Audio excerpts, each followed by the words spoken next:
I'm Mint Salad and I saw The Apprentice. It is directed by Ali Abbasi, written by Gabriel Sherman. If you haven't seen this movie, I will spoil it for you. This movie takes place in 1973 and we're following a man whose name is Donald Trump.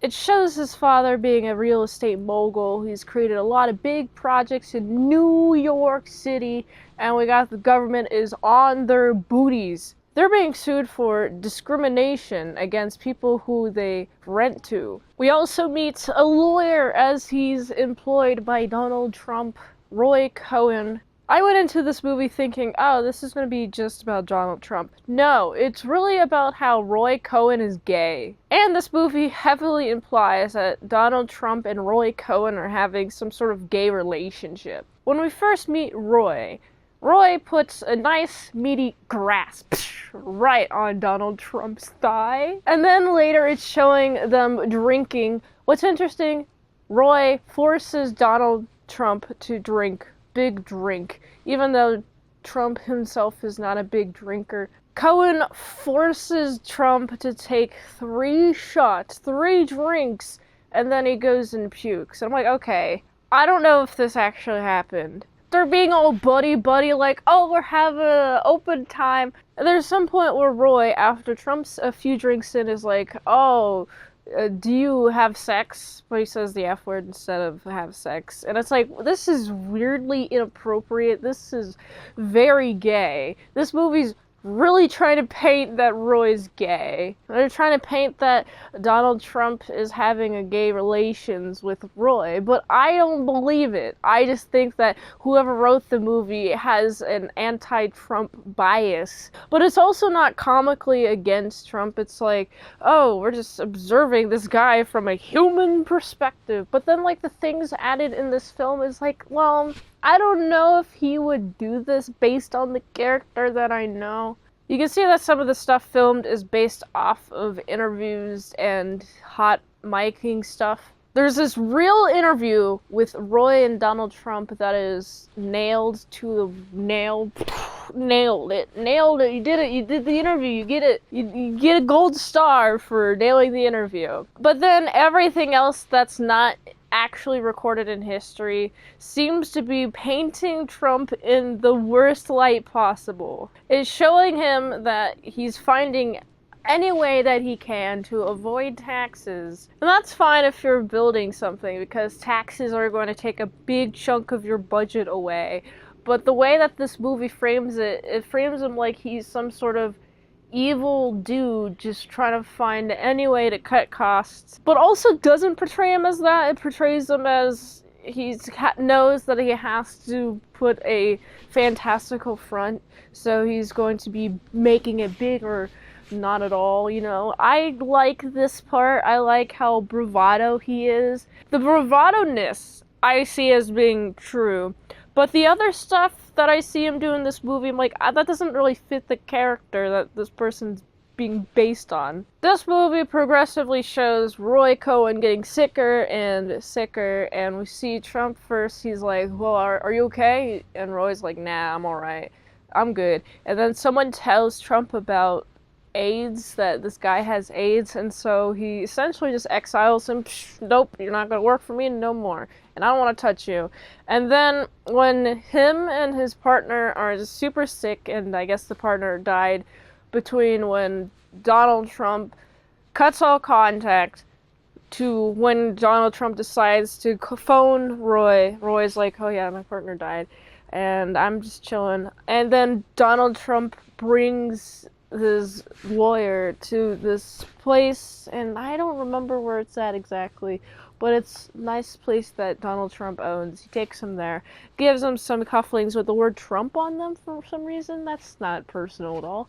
And it turned out to be fake diamonds. I'm like, okay, of course he'll give you fake diamonds. You're dying, dude. And then he dies. Nice time. This movie also portrays the types of party that Trump goes to as these degenerate parties where there's literal orgies happening. We got a bunch of topless tits all over the place, and that's not bad. I like tits. They're cool. Having topless tits, they're nice.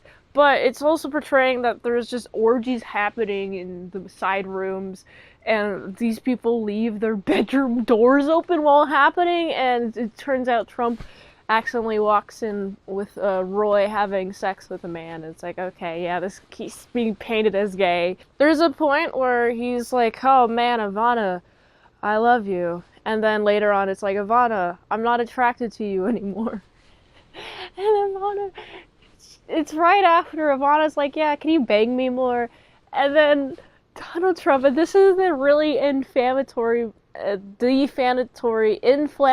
part. It's total defaming. Like, it's just to ruin Trump's character. It's out of nowhere.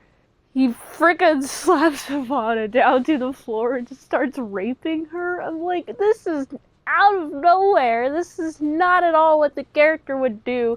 I really feel like this movie is written with this Trump character being the worst character that they can be ever.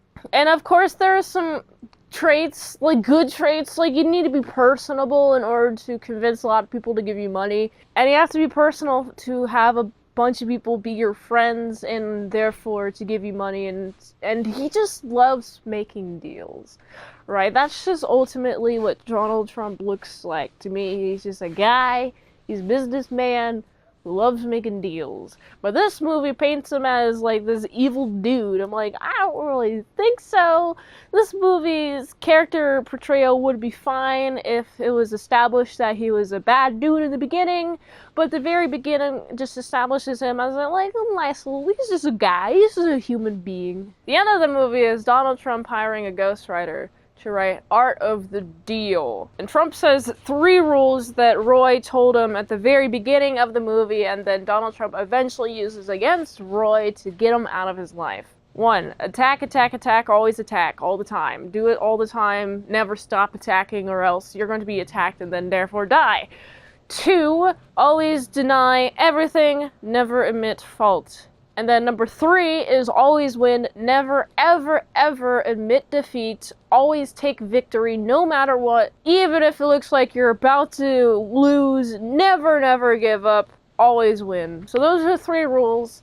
Donald Trump starts the book with that. And it's nice. I like seeing him use that quote, even though he doesn't credit Roy Cohn. And Roy Cohn came up with that. I'm of the opinion that who cares if you give Roy credit? I don't care at all. Why would it matter? Roy is essentially a mentor figure to Donald Trump, and Donald Trump is the bigger name out of them. I wouldn't have known those 3 rules if it was said by Roy Cohn. I probably wouldn't have known these rules if it was said out of Donald Trump's mouth, but it was credited to Roy Cohn. I was like, I don't care. This isn't from Donald Trump, who cares? That's just reality, man. So I like that it comes from Trump, even though it's originally from Roy. I think the best part of this movie has to be the way that it's filmed. I read that it's filmed in a pretty low budget way. Outside of the camera frame of the 80s New York is just modernity. They had to go that low budget. And we also have a VHS film grade happening all over, everywhere